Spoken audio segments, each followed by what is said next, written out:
Audio Jungle.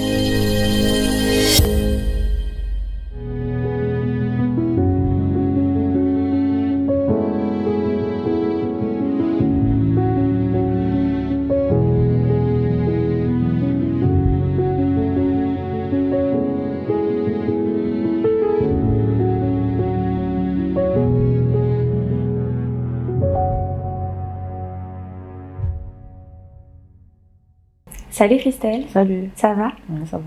En tout cas, c'est un plaisir de t'avoir dans cette émission Face au miroir. On va apprendre un peu à te découvrir, à parcourir un peu ton histoire, ta trajectoire plutôt, et on va apprendre à plus te connaître. Et tu vas faire, on va juste faire la rencontre de ta personne. Est-ce que tu es prête? Ouais. Oui? Ok, ça va. Alors, on va directement commencer. Je vais te demander un petit exercice. Je vais te demander de prendre le miroir qui est juste en face de toi. Voilà. Et de te regarder. Donc, tu es très jolie. Donc, ne regarde pas toutes ces choses, mais que tu te regardes vraiment à l'intérieur de toi-même, que tu te regardes vraiment dans le blanc des yeux, ok? Donc, regarde-toi bien, puise vraiment plus en toi, à l'intérieur, et qu'on puisse voir vraiment Christelle dans son intérieur et pas simplement celle qu'on voit à la surface. Et je vais juste te poser quelques questions et tu devras juste y répondre. Ça va? D'accord. Qui est Christelle? Une jeune femme, une jeune mère, une sœur, une fille, une nièce pour d'autres, une amie. Quels sont les rêves de Christelle? Regarde-toi bien dans le miroir. Quels sont mes rêves?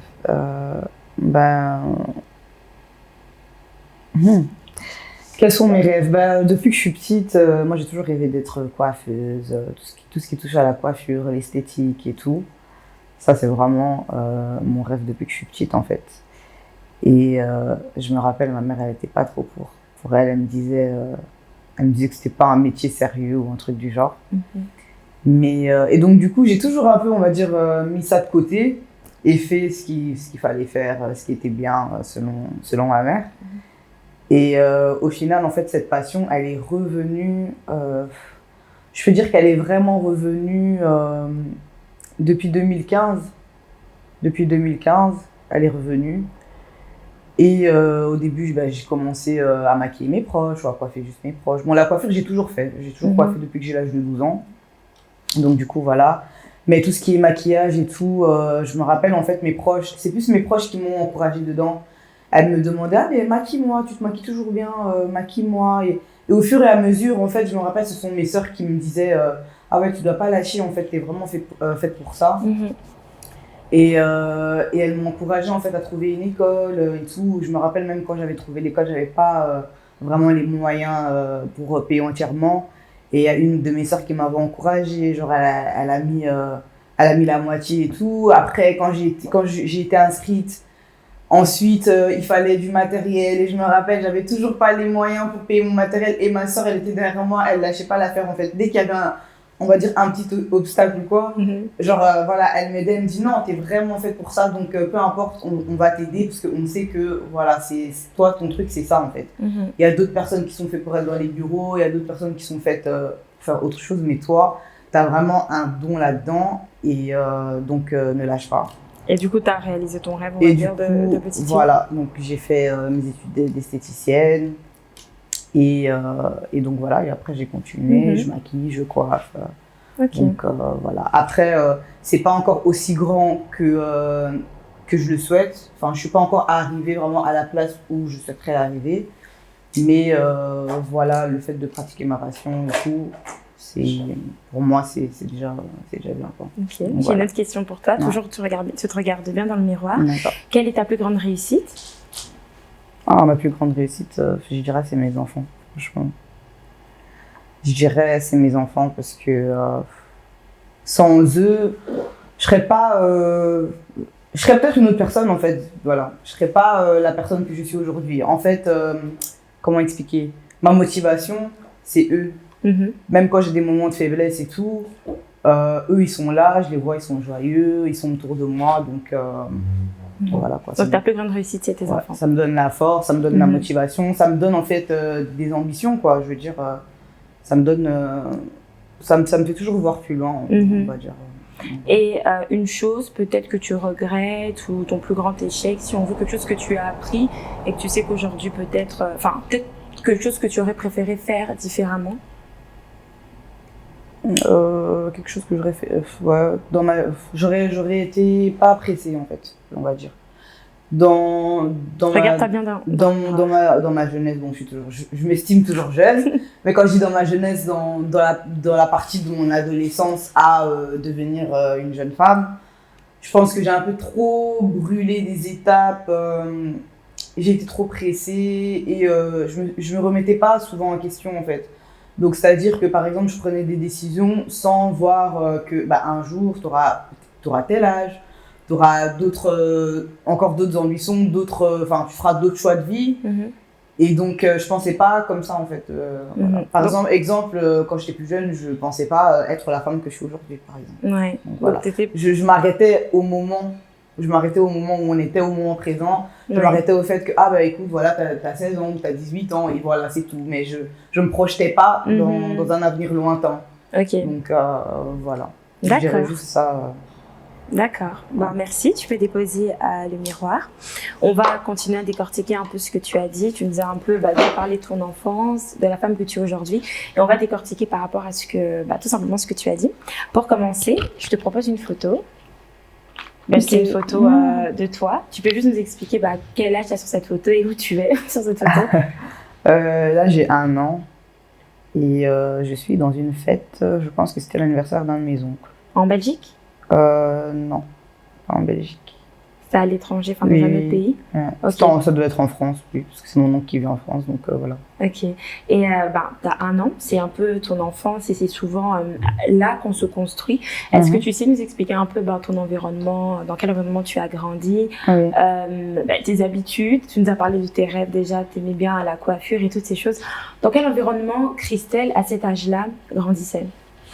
Donc là, à ce moment-là, au moment de la photo ou en global? En global, oui, dans l'enfance. Déjà, il faut savoir que je suis la dernière, on va dire, du côté de ma mère. Donc, ma mère, elle a eu 3 enfants, 3 filles, je suis la dernière. Mon père a d'autres enfants, mais je suis aussi la dernière du côté de mon père. Et donc, du coup, j'ai eu une enfance, je dirais, normale. Mon père, il est décédé quand je devais avoir 2 ans. Donc du coup, j'ai pas énormément de souvenirs. Je pense qu'on a fait des choses ou quoi, mais je m'en souviendrai pas vraiment parce que voilà, j'étais trop petite. Et du coup, non, en fait, moi, les souvenirs que j'ai de mon enfance, c'est une enfance simple, heureuse, on va dire. Vraiment, j'ai pas à me plaindre sur mon enfance. Voilà, ma mère, elle faisait vraiment tout. On allait en vacances. Tous les week-ends, j'étais partie. En fait. J'étais plutôt bien entourée au niveau de la famille. Je pense aussi le fait que que mon père soit décédé tôt, tout ça. Ma famille était vraiment beaucoup. Je dis pas non plus qu'ils m'étouffaient au point que voilà, mais voilà, ils étaient bienveillants en fait, que ce soit mes tantes, que ce soit mes oncles ou quoi. Tout le monde était bienveillant parce que voilà, ils savaient que j'avais pas mon papa et tout, donc. Et ma mère, elle a toujours tout fait pour que je ressente pas en fait ce vide-là, que ce soit matériellement, que ce soit dans tout. On était vraiment, voilà, elle a vraiment tout fait. Et en plus, là, on retourne dans les années, parce que là, moi, je suis dans les années 90. Donc, la vie pour nos parents, c'était pas la même que maintenant. Les moyens n'étaient pas les mêmes, les possibilités n'étaient pas les mêmes, quand on n'a pas de papier ou autre et tout. Donc voilà, quand nos parents faisaient des choses pour nous, c'était vraiment, on va dire, un sacrifice entre guillemets, parce que les conditions, des fois, c'était pas. Mais moi, en fait, dans mes souvenirs de mon enfance, je peux pas par exemple dire oui, nous on dormait à je sais pas combien sur un lit, ou on n'avait pas, parce que ma mère, elle faisait vraiment de son mieux pour subvenir à nos besoins, comme pour moi, comme pour mes sœurs. Vraiment, elle faisait le maximum, en fait, pour que, justement, on ressente pas le fait que peut-être qu'elle galère. Par exemple, moi, j'ai jamais vu ma mère pleurer, j'ai jamais vu ma mère se plaindre d'une situation. Et pourtant, maintenant, à l'âge adulte, quand je parle avec elle, des fois, elle m'explique « Ah oui, c'était comme ci, c'était comme ça et tout ». Genre, des fois, on ouvre un peu les yeux, parce qu'elle nous a jamais fait ressentir ça, en fait. Elle a toujours fait à 100% pour que, voilà, je sois bien, surtout même avec moi. Elle a toujours fait en sorte que je ne ressente pas en fait le manque de mon père, quoi. Mhm. Donc, voilà. Et comment on fait comment un enfant fait pour grandir avec un parent qui n'est tout simplement pas là? Toi, comment tu l'as fait? Comment tu l'as vécu? Ben, en fait, déjà, je pense que depuis que je suis petite, en fait, quand on est enfant, tu vois, dans les familles africaines, voilà, on va t'expliquer, oui, ton papa, il est décédé et tout. Après, voilà, en fait, ça passe. On se permet pas de poser trop de questions. Enfin, j'ai l'impression que nous, chez nous, le deuil doit se faire vite. Donc voilà, après, tu poses pas de questions. On te dit que ton père, il est décédé. Voilà, tu pars l'enterrer. Et après, c'est comme si, en fait, ça devient un peu un sujet tabou. T'oses pas trop en parler tout le temps. Moi, je me rappelle que quand j'étais petite, j'en parlais pas, mais ça m'arrivait de pleurer. Par exemple, quand c'était la fête des pères et qu'à l'école, on faisait des bricolages. Bah, j'étais triste, ou alors quand on était dans des fêtes de famille et que je voyais les autres sont avec leur papa.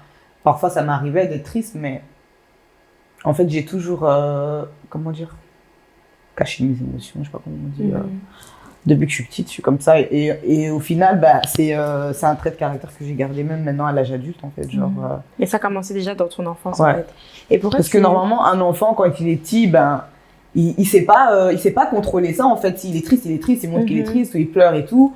Mais je pense que moi, en fait, c'est vraiment un truc que j'ai commencé à avoir déjà quand j'étais petite, en fait. Donc, je montrais pas que j'étais triste. Pour moi, c'était normal. Et tu penses qu'il y a une explication derrière le fait de pas laisser ses émotions s'exprimer? Ouais, c'est comme si tu gardais le contrôle sur la situation, en fait. C'est un peu ça. Et pourquoi tu voulais garder le contrôle à un jeune âge? Ou quelque part, ou aussi peut-être pour pas rendre triste ma mère. Par exemple, moi, j'ai jamais...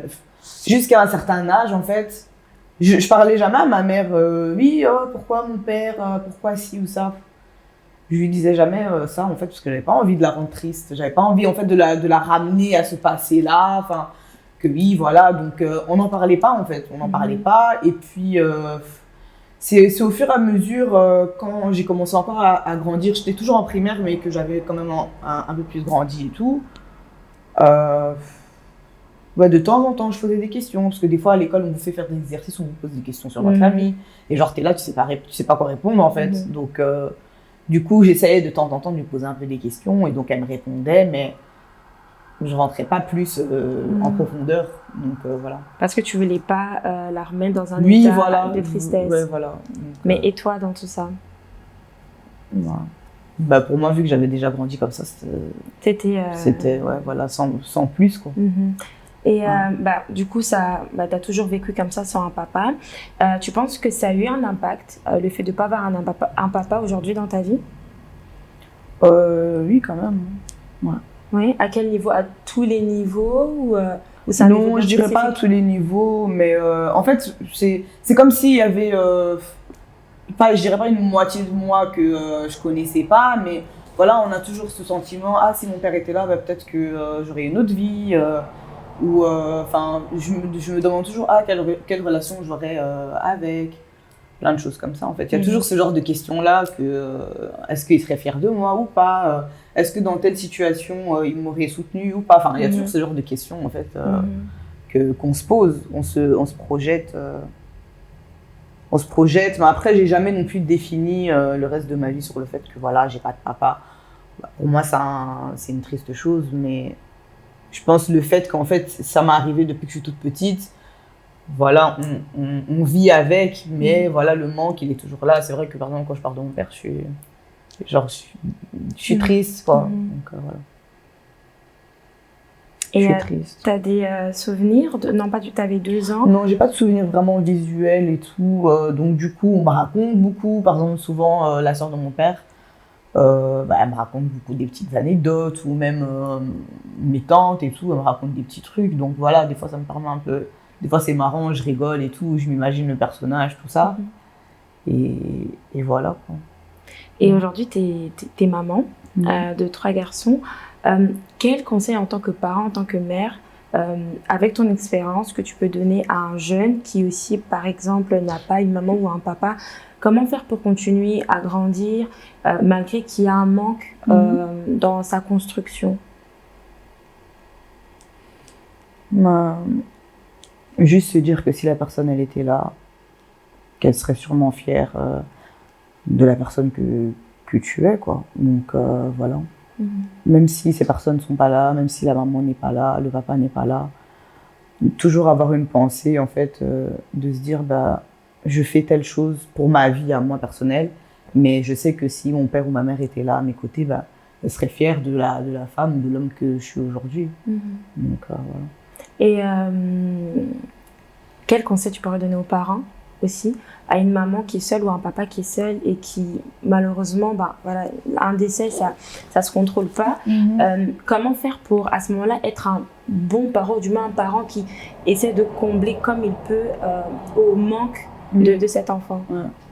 Mais en fait, par exemple, une maman ne pourra jamais remplacer un papa et vice-versa. Donc souvent, les parents, ils ont tendance à faire quoi? C'est aller donner encore plus que ce qu'ils donnent habituellement à leurs enfants pour combler ça, que ce soit, on va dire, matériel ou dans d'autres choses. Par exemple, dire oui à tout pour que l'enfant soit content. Mais en fait, au final, ça fait pas vraiment le bonheur de l'enfant. Donc, en fait, il faut juste pas que ça devienne, je dirais pas malsain, mais il faut pas que ça ne rende pas service au final à l'enfant qui vit cette perte. Donc, le dialogue, en fait, il n'y a rien de mieux. Pour moi, il n'y a rien de mieux. Moi, je me rappelle, par exemple, ça, des dires de mes tantes et tout.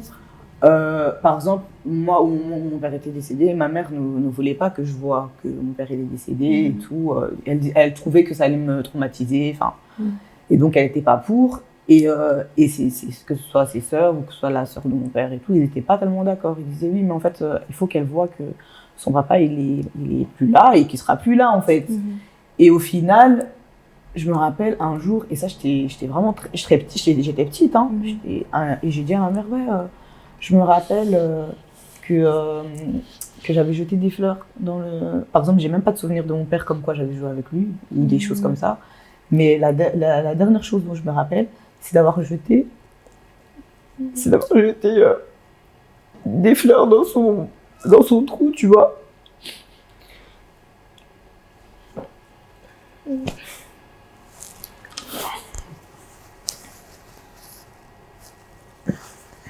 Prends ton temps.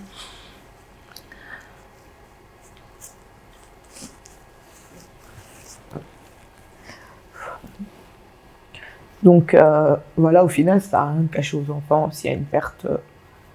Après, voilà, il faut juste employer les bons mots selon l'âge d'un enfant et tout, mais voilà, toujours faire comprendre à l'enfant que voilà, le parent qui n'est plus là n'est plus là. Et au final, lui, ça fait du mal, comme toute perte, ça fait du mal au début, mais je pense que ça va aussi permettre à l'enfant ça va faire partie de lui, ça va faire partie de l'identité qu'il va développer plus tard. Ça peut être une force. Une perte, c'est pas forcément le fait que voilà, t'as perdu, tu deviens minable, tu dois mal tourner ou quoi. Non, au contraire, c'est une force. Moi, personnellement, quand il m'arrive des belles choses et tout, bah, je m'imagine toujours, mon père, il serait fier. Et voilà, quoi. Je vais te demander un petit exercice pour finir avec cette période un peu d'enfance, de prendre encore une fois le miroir, si tu veux bien. Ouais. De te regarder à nouveau et je vais juste te mettre un peu en situation que par ce regard que tu vois donc de toi-même, c'est vrai que c'est ton regard, mais que tu dises un peu c'est le regard de ton papa et que tu lui dis juste un mot, quelque chose qui te vient spontanément comme ça, juste un mot que tu veux que l'entende maintenant, s'il était juste là devant toi par ton regard et tu regardes juste dans le miroir et tu lui parles, un mot ou une phrase. S'il était là, je dirais quoi? Je dirais juste je t'aime. Juste ça. D'accord. Je pense que l'amour d'un papa, c'est la chose qui m'a le plus manqué dans ma vie. Même si j'ai eu beaucoup d'amour. Hein. Mais je pense que l'amour d'un papa pour sa fille, c'est pas pareil. Et donc, il s'appelait comment ton papa? Il s'appelait Jean-Marie. Jean-Marie, tu dis juste Jean-Marie, du coup je t'aime, et après on va du coup continuer. Jean-Marie, je t'aime. Voilà. Ah mais non, c'est papa. Vas-y Jean-Marie, c'est papa, je t'aime. Papa, je t'aime. Merci, tu fais laisser du miroir. On va continuer à parler de ton évolution, et là je vais te montrer une autre photo. Ouais. T'avais quel âge à ce moment-là? Bon, là je devais avoir peut-être toujours 2 ans ou 3 ans. Hein, Ouais. C'est toujours dans l'enfance. C'est toujours dans la même, oui, dans la Dans même maison où on vivait. Donc je pense que je devais avoir 2-3 ans, pas plus. Et là, tu étais un peu plus 2-3 ans et sur cette photo, tu avais 1 an. Et là, j'avais 1 an, ouais. Ok, donc on va aller plutôt vers peut-être 8-9 ans. Ouais. Tu habitais en Belgique? Oui, oui. Ok, et ta scolarité, tout se passait bien? Tout se passait bien. J'étais un peu timide. En fait, de nature, je suis timide. Même s'il y a certaines personnes qui me connaissent, me connaissent autrement et tout. Mais de nature, depuis que je suis petite, en fait, je suis timide. Je vais pas vers les... Enfin, je dirais pas timide à 100%, mais en fait, je suis une personne qui va pas vers les autres.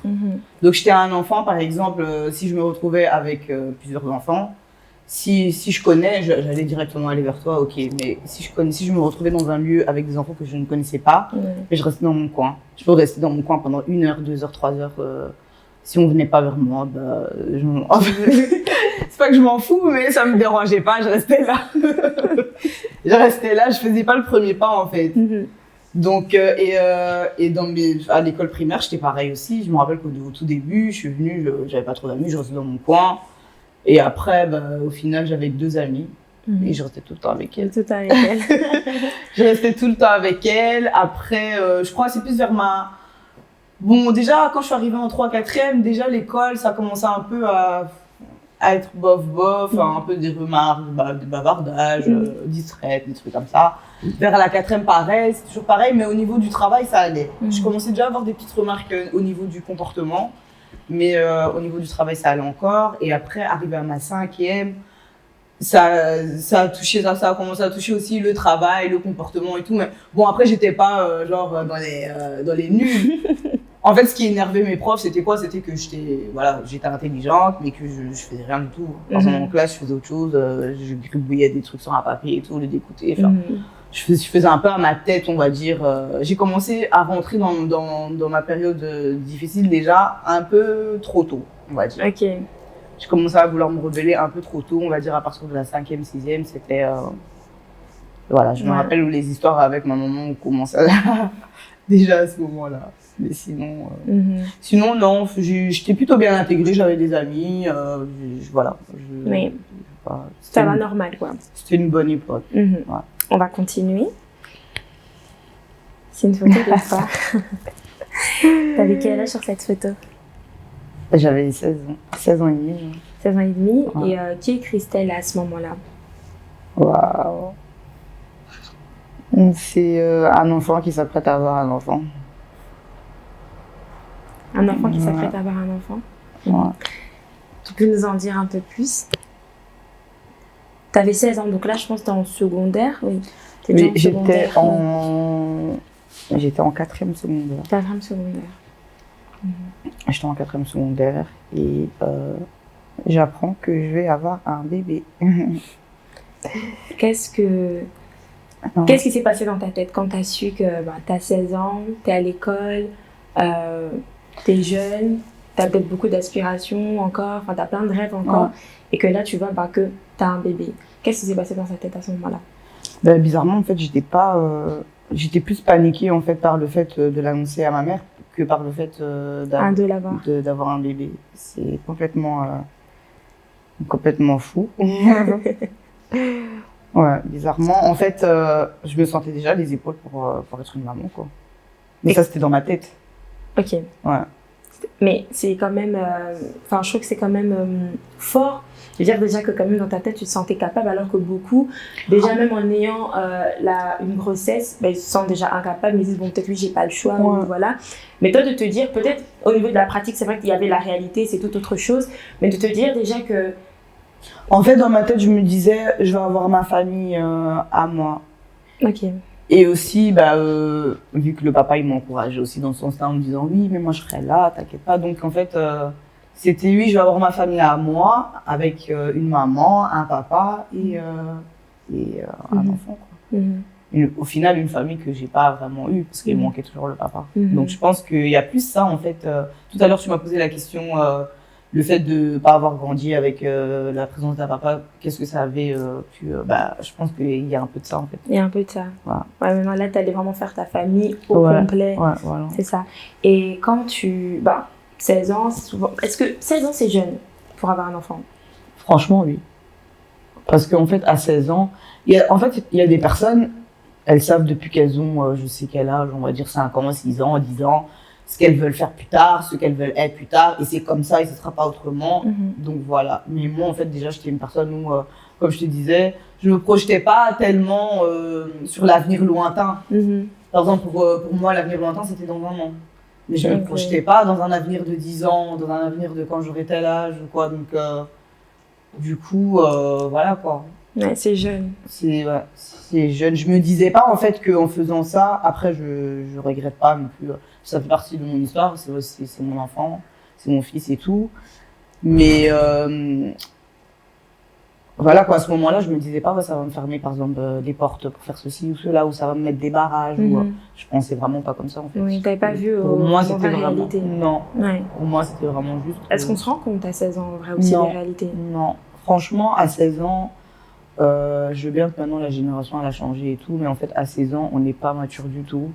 Le cerveau il a toujours pas fini en fait d'évoluer. Et même quand on est adulte, moi aujourd'hui j'ai 30 ans, mais genre il y a 5 ans j'avais 25 ans, j'aime plus les mêmes choses que j'aimais quand j'avais 25 ans. Je me projette plus de la même façon dont je me projetais quand j'avais 25 ans. On évolue en fait, il y a l'évolution, elle s'arrête pas, il n'y a pas d'âge tant que tu as envie. Tu as envie d'évoluer, tu as envie de changer de voie, tu as envie de toutes les possibilités. En fait, tout est permis. Tant que tu as encore envie, tout est permis. Donc du coup, 16 ans, non, c'est pas assez, pas assez mature. Voilà, pour avoir un enfant.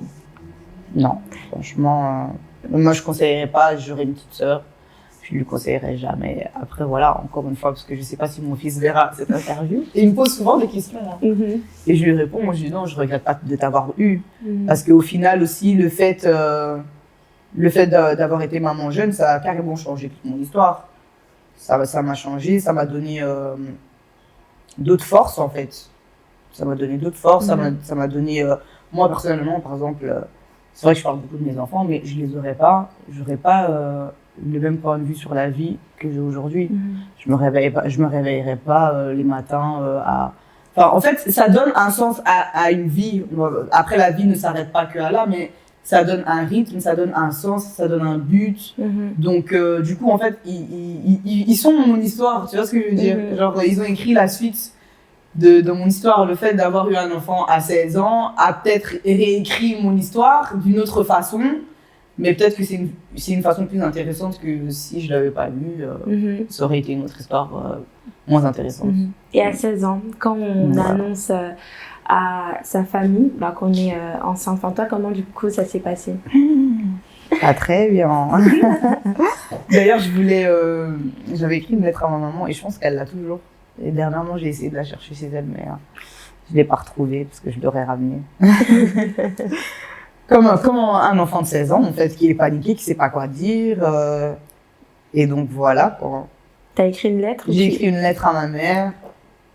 Et j'avais mis mon échographie dedans pour qu'elle me croie, en fait, que c'est vrai. Et après, j'ai fui, en fait. Parce que je me suis dit, oh, quand elle m'a envoyé cette lettre, j'ai vraiment pas intérêt à être là. Et donc, mais en fait, on en revient, en fait, que ma mère, elle me faisait aussi... Elle me faisait tellement... En fait, ma mère, elle me donnait tout, mais elle me faisait confiance, en fait. Donc, elle me donnait tout. Voilà, moi, je pouvais avoir des amis filles comme des amis garçons, me laisser inviter mes amis à la maison. Donc, en fait, il y avait vraiment une confiance truc. Donc, en fait, à ce moment-là, il y a la peur de l'annoncer. Mais c'était plus la peur parce que je l'avais un peu déçue, tu vois. J'avais trop exagéré dans tout ce qu'elle me donnait. Moi, je me rappelle, mes amis à l'époque me disaient « Ah, mais toi, t'as de la chance et tout. Ta mère, elle te laisse... sois gentille. Ta mère, elle te laisse tout faire. Tu vas aller dans un anniversaire, elle te laisse y aller. Tu vas aller au ciné seule, elle te laisse y aller. Tu vas aller... Enfin, pendant que d'autres devaient faire des stratagèmes pour sortir de chez eux et tout. Mais moi, elle me laissait parce qu'elle avait confiance et tout. Donc, d'une part, tu vois, j'ai cassé ça. En fait, j'ai vraiment vu que ça l'avait blessée parce qu'en fait, vraiment... j'avais trahi sa confiance qu'elle m'avait donnée, tu vois. Et voir, du coup, la déception dans le regard de maman. Toi, comment tu l'as vécu, personnellement?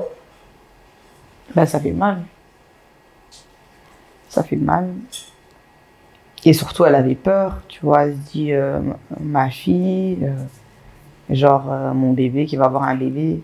En fait, je sentais vraiment tout ça chez ma mère. Je ressentais vraiment tout ce mélange, la colère, la tristesse et la peur, en fait, tu vois. Le fait de porter un enfant. Mais nous, quand on a 16 ans, on ne s'imagine pas. On se dit juste, ah, j'aurai un bébé dans mon ventre. Ouais. On ne s'imagine pas que c'est aussi des risques et tout. Elle, c'est une maman qui a eu plusieurs enfants, donc elle sait comment se passe un accouchement et tout. Et elle est là en train de voir son petit bébé, là, qui... je ressentais vraiment tout ça chez ma mère. En fait, j'ai vraiment senti que j'avais vraiment brisé le cœur, en fait. Donc, voilà. Et la grossesse en général, comment tu l'as vécue? À 16 ans, c'est vrai que déjà ton corps change. Tu vois ton corps changer très tôt. Ouais. Comment tu l'as vécu? Je l'ai vécu passivement.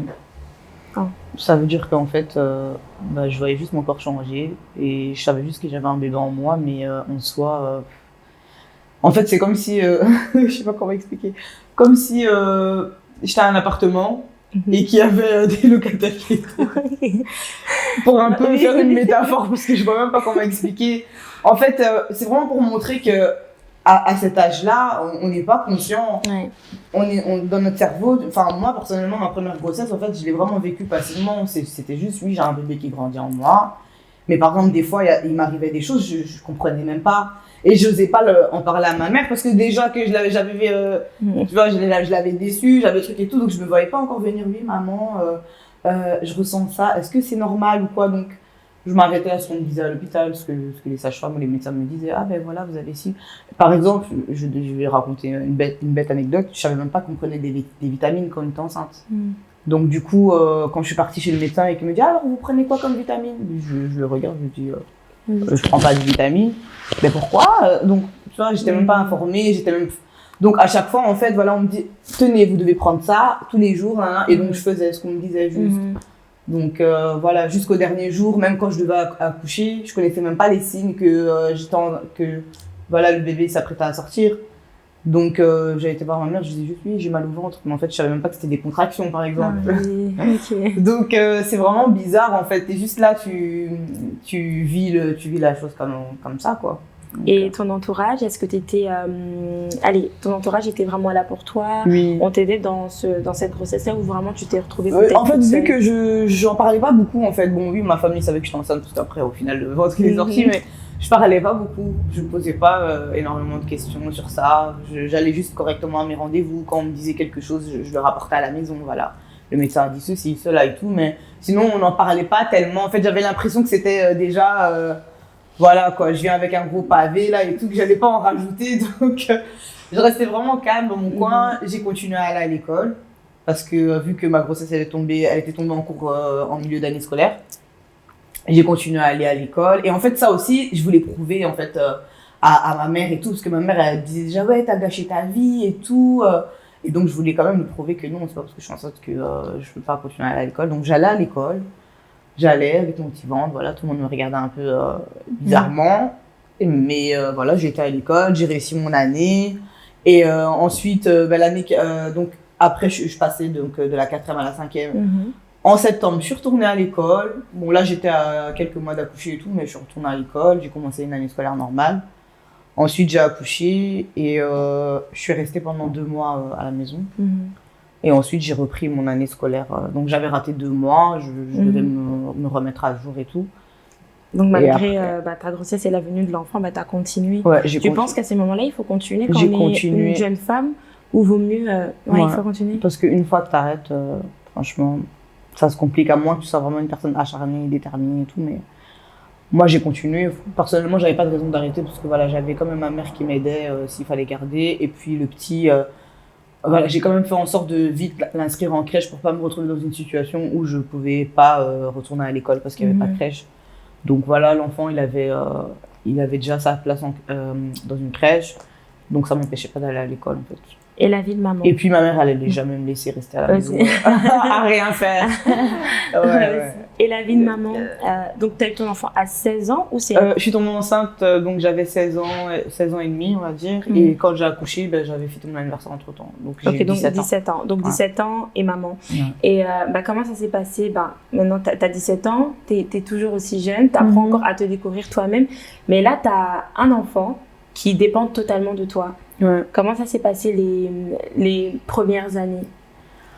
Au tout début, voilà, c'est un petit bébé. J'étais là, en fait, t'arrives pas à croire que c'est ton bébé, donc j'étais tout le temps là à le pouponner et tout. Et au final, entre-temps, je m'étais quand même excusée à ma mère, chez ma mère et tout, donc on a quand même pu reprendre, on va dire, une vie normale et tout. Et ma mère qui au début était super fâchée. Au final, en fait, déjà vers la fin de ma grossesse, je voyais qu'elle s'investissait un petit peu. On allait faire des petites courses. Parce que ce qui est marrant, à cette époque-là, moi j'avais 50 € d'argent de poche. Ma mère, elle me versait 50 €.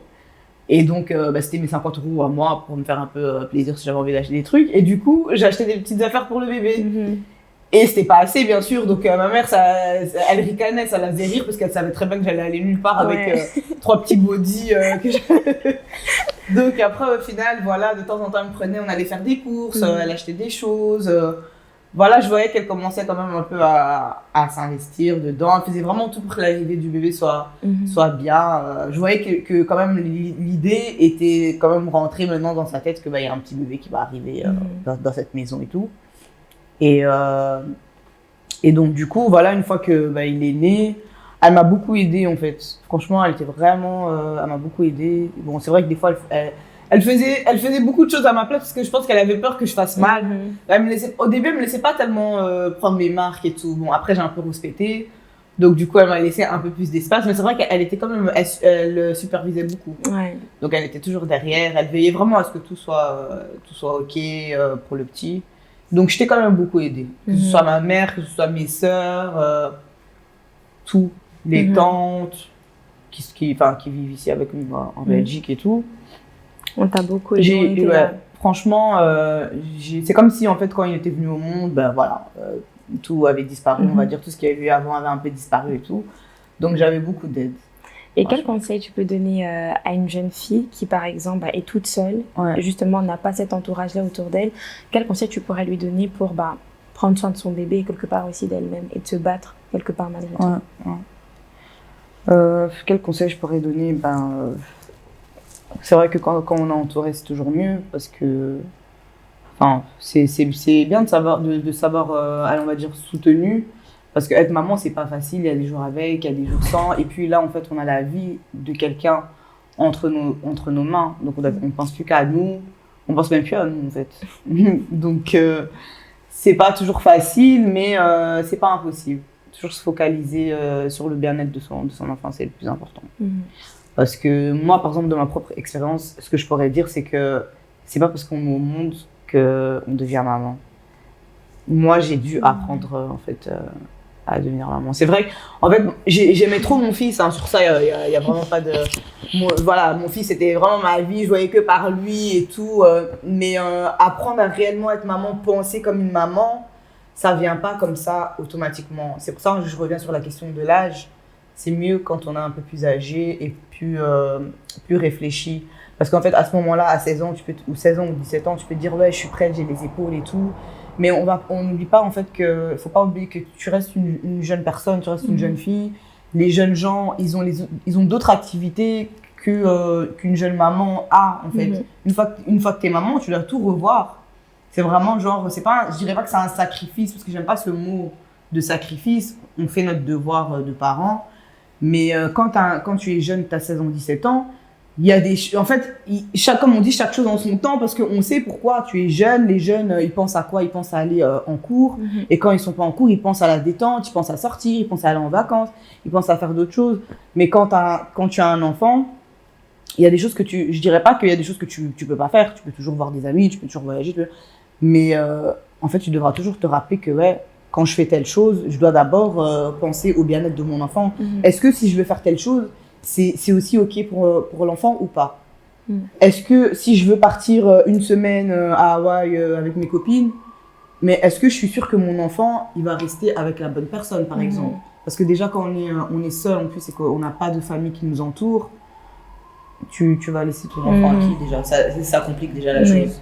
Et après, on peut se sentir frustré, on peut se sentir... Allez, on commence à déprimer parce qu'au final, on ne vit pas non plus notre vie, on ne vit que notre vie de maman. C'est stressant en fait. C'est stressant, c'est frustrant. Donc pour pouvoir quand même, on va dire, aller séparer la vie de maman, la vie de jeune femme ou de jeune fille et tout, c'est toujours mieux quand même déjà d'être entouré, soit soutenu par le papa, peu importe après la situation du couple ou pas, mais déjà quand il y a un soutien du parent, il y a un soutien de la famille, ça aide beaucoup. Et aujourd'hui, tu es mère de 3 petits garçons. Aujourd'hui, tu as 30 ans, mère de 3 enfants, tu as évolué depuis ce temps-là. Tu as eu d'autres enfants, tu as encore évolué en tant que femme. Aujourd'hui, qu'est-ce que tu peux dire maintenant vraiment de la Christelle d'aujourd'hui, qui est mère de 3 enfants, qui continue à croire en ses rêves, qui est aujourd'hui également dans l'esthétique, vraiment. Parle-nous de cette Christelle d'aujourd'hui. Ma Christelle aujourd'hui, franchement, je dirais qu'en fait, je me suis découvert une force que j'imaginais même pas. C'est comme des fois, en fait, je me dis, mais en fait, avant, je me serais jamais imaginé que je serais une maman de 3 enfants, que genre, je me réveille le matin, genre, je suis réglée comme une horloge. Mais en fait, j'aurais jamais pensé à ça, en fait. J'aurais jamais imaginé ça, que je gérerais 3 enfants, là, qui, parfois, ils me rendent vraiment dingue et tout. Mais au final, non, en fait, moi, c'est ma force. J'arrive même pas à imaginer une vie où je les aurais pas. Par exemple, quand j'imagine une vie où je les ai pas, je serais encore en train de sortir tous les week-ends. Enfin, je sortirais tous les week-ends. Je travaillerais ou pas, je pense même pas. Je sais pas. En fait, une vie où t'es là, c'est les vacances genre tous les jours. Or que moi, en fait, j'ai besoin en fait d'avoir cette vie. On va pas dire cette vie genre bien réglée, mais pour moi, voilà, se réveiller le matin, déposer ses enfants, aller bosser, revenir, faire ci, faire ça, aller de temps en temps faire des activités, aller en vacances. C'est une vie normale en fait. Donc, voilà. Et si tu avais un mot à dire à tes 3 petits garçons par rapport à ton parcours, à tout ce que tu as vécu, d'un papa, le fait que tu as eu une grossesse précoce, si on peut le dire, et tout simplement celle que tu es aujourd'hui, quel mot ou une phrase que tu aimerais qu'ils gardent tout au long de leur vie? Ce que j'aimerais leur dire à tous les 3, que je les aime vraiment beaucoup. Vraiment. Même si parfois on rend des folles, mais que je les aime vraiment beaucoup. J'imagine vraiment pas une vie sans eux. Je ferai toujours tout en fait pour que... Voilà, moi j'ai une super enfance et en fait mon objectif c'est ça en fait. Que je veux que mes enfants ils gardent un bon souvenir de moi. Quand je serai pas là, qu'ils seront tristes mais qu'ils auront toujours... Quand ils penseront à moi, que le sourire vient en fait, qu'ils se rappellent que avec maman on avait fait ci, maman... moi je fais toujours la clown avec mes enfants en fait. Je fais toujours la clown, toujours des bêtises, des blagues. Et en fait je veux qu'ils aient ça comme souvenir. Je veux qu'ils aient comme souvenir que maman...